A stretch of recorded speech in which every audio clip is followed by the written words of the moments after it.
Hello नमस्कार, welcome to Gargi news India. मैं आस्था शर्मा। तो आइए नजर डालते हैं आज की बड़ी खबरों पे।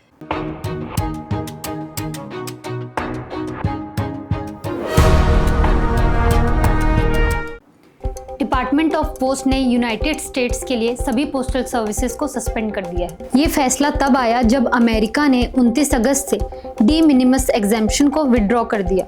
इस एग्जेम्पशन के तहत अब तक किसी भी कंट्री से अमेरिका भेजे गए छोटे पैकेट्स या पार्सल्स जो एक सर्टेन वैल्यू लिमिट तक होते थे, उन पर कस्टम्स ड्यूटी नहीं लगती थी। लेकिन अब यूएस ने ये एग्जेम्पशन हटा दी है। इसका सीधा असर इंडिया से अमेरिका भेजे जाने वाले पार्सल्स पर पड़ेगा, चाहे वो गिफ्ट्स हो, डॉक्यूमेंट्स हो या फिर commercial consignment. Department of post ने कहा है कि ये सस्पेंशन फिलहाल टेम्पररी है और जैसे ही सिचुएशन क्लियर होगी सर्विसेज को दोबारा स्टार्ट किया जा सकता है।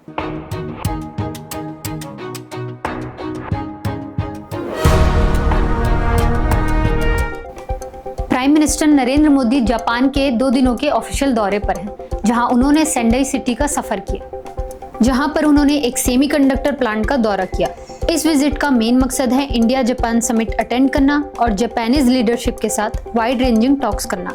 ये टॉक्स टेक्नोलॉजी, ट्रेड और स्ट्रेटेजिक पार्टनरशिप पर फोकस रहेंगी। सेमीकंडक्टर्स के फील्ड में दोनों देशों की पार्टनरशिप फ्यूचर में एक नई डायरेक्शन दे सकती है, क्योंकि इंडिया अपने डोमेस्टिक चिप मैन्युफैक्चरिंग इकोसिस्टम को स्ट्रॉन्ग बनाना चाहता है और जापान इस फील्ड में एक लीडिंग प्लेयर है।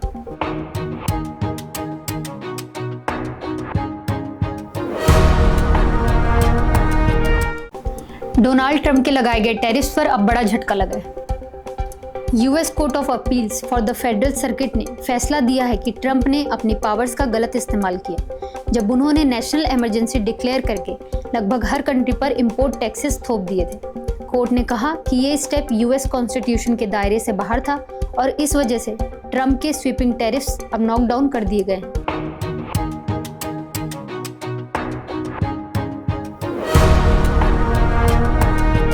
बैडमिंटन वर्ल्ड चैंपियनशिप से इंडिया के लिए बड़ी खबर। सात्विक चिराग की जोड़ी ने अपने सबसे बड़े राइवल्स मलेशिया के चिया सो की जोड़ी को हराकर मेडल पक्का कर लिया है।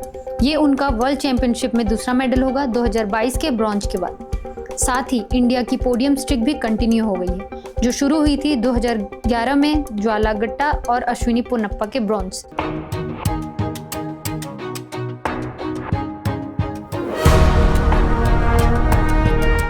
इंडिया और कनाडा ने अपने टाइज को रीसेट करते हुए नए एनवॉयज अपॉइंट किए। इंडिया ने अपने नए हाई कमिश्नर के तौर पर दिनेश पटनायक का नाम अनाउंस किया है। दिनेश पटनायक 1990 बैच के इंडियन फॉरेन सर्विस ऑफिसर हैं और इस वक्त इंडिया की फॉरेन सर्विसेज में एक इम्पॉर्टेंट रोल निभा रहे हैं।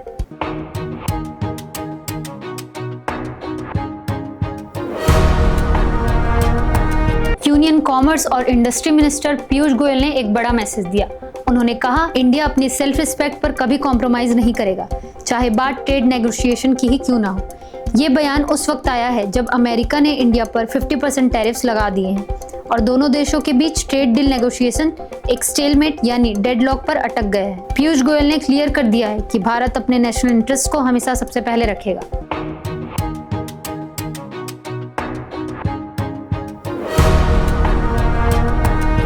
प्राइम मिनिस्टर नरेंद्र मोदी ने जापान के प्राइम मिनिस्टर के साथ बुलेट ट्रेन का सफर किया। इस दौरान प्राइम मिनिस्टर नरेंद्र मोदी ने उन इंडियन ट्रेन ड्राइवर्स से भी मुलाकात की जो जापान में बुलेट ट्रेन की ट्रेनिंग ले रहे हैं। यही वो लोग हैं जो कल को भारत के लिए हाई स्पीड रेल का नया दौर शुरू करेंगे। ये विजिट इंडिया जापान पार्टनरशिप को और स्ट्रॉन्ग बनाता है, specially Mumbai Ahmedabad bullet train project के लिए।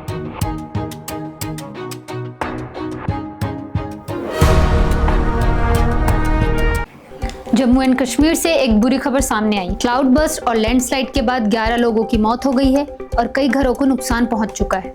रेस्क्यू टीम्स अभी भी अफेक्टेड एरियाज में रिलीफ ऑपरेशन चला रही हैं। अथॉरिटीज ने लोकल लोगों को अलर्ट रहने की सलाह दी है, क्योंकि मौसम का अभी और खराब होने के चांसेस है। ये हादसा हमें एक बार फिर याद दिलाता है कि नेचुरल डिजास्टर के सामने तैयारी और सुरक्षा कितनी जरूरी है।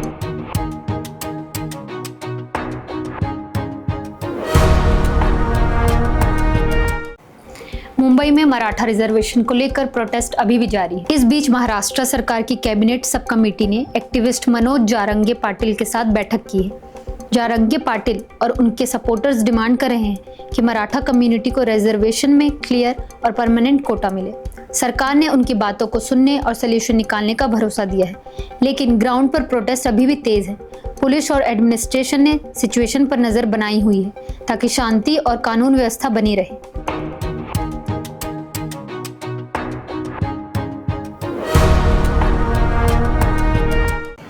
बिहार से आई एक बड़ी खबर। इलेक्शन कमीशन ऑफ इंडिया के डेटा के मुताबिक स्टेट के 8 बॉर्डर डिस्ट्रिक्ट में सबसे ज्यादा नोटिसेस इशू किए गए हैं। ये डिस्ट्रिक्ट सेंसिटिव माने जाते हैं क्योंकि यहाँ पर बॉर्डर के कारण इलेक्शन प्रोसेस पर असर पड़ता है। ECI ने बताया कि इन एरियाज में रूल्स और गाइडलाइंस के वायलेशन सबसे ज्यादा रिकॉर्ड किए गए हैं। अथॉरिटीज अब इन डिस्ट्रिक्ट पर स्पेशल मॉनिटरिंग कर रही है ताकि इलेक्शन फ्री और फेयर तरीके से कंडक्ट हो सके।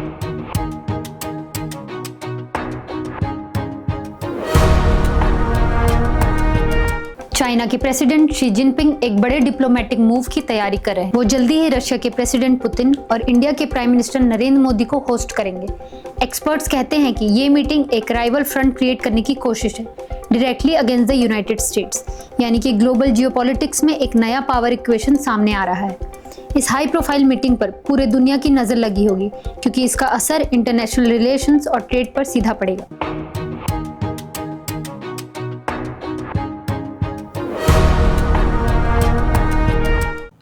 RSS चीफ मोहन भागवत का एक नया स्टेटमेंट अब पॉलिटिकल डिबेट का केंद्र बन गया है। उन्होंने कहा कि मीट और हिंदू फेस्टिवल्स के इशू को लेकर अननेसेसरीली कंट्रोवर्सी क्रिएट की जा रही है। भागवत ने क्लियर किया कि फेस्टिवल का असली मकसद यूनिटी और स्पिरिचुअलिटी है, लेकिन कुछ लोग इसे फूड हैबिट्स के डिबेट में बदल देते हैं। उनके रिमार्क्स के बाद अब पॉलिटिकल सर्कल्स में चर्चा गर्म है। कुछ लीडर्स इसे कल्चरल आइडेंटिटी से जोड़कर देख रहे हैं तो कुछ इसे पर्सनल चॉइस का मैटर कह रहे हैं। यानी भागवत का बयान सीधा मेन्यू तक लिमिटेड था, लेकिन उसका इम्पैक्ट पॉलिटिक्स में काफी बड़ा हो गया है।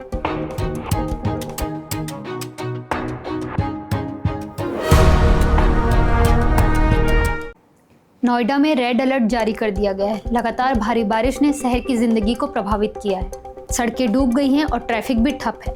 इसी के साथ उत्तराखंड से भी तबाही की तस्वीरें सामने आ रही हैं। क्लाउड बर्स्ट और लैंडस्लाइड ने वहां कई इलाकों में अफरा तफरी मचा दी है। घरों को नुकसान हुआ है और रेस्क्यू टीम्स लगातार ऑपरेशन में जुड़ी हैं। अथॉरिटीज ने लोगों को अलर्ट रहने और अननेसेसरी ट्रैवल अवॉइड करने की सलाह दी है।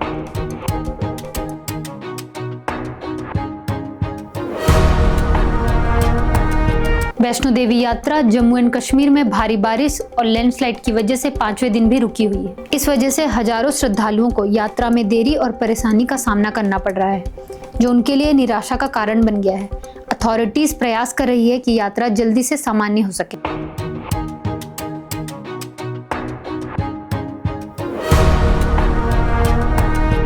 प्राइम मिनिस्टर नरेंद्र मोदी ने नेशनल डिजास्टर मैनेजमेंट अथॉरिटी यानी NDMA के लिए 2 नए मेंबर्स को नॉमिनेट किया है। इनमें शामिल है साइंटिस्ट डॉक्टर दिनेश कुमार अस्वल और डिजास्टर रिकवरी एक्सपर्ट रीता मिसल। साथ ही 3 एग्जिस्टिंग मेंबर्स को फिर से 3 साल के लिए रीनॉमिनेट किया गया है। राजेंद्र सिंह, कृष्ण स्वरूप वत्स और लेफ्टिनेंट जनरल सैयद अता हुसैन। NDMA देश की टॉप अथॉरिटी है जो नेचुरल और मैन मेड डिजास्टर के मैनेज और प्रिपेयर्डनेस के लिए पॉलिसीज बनाती है।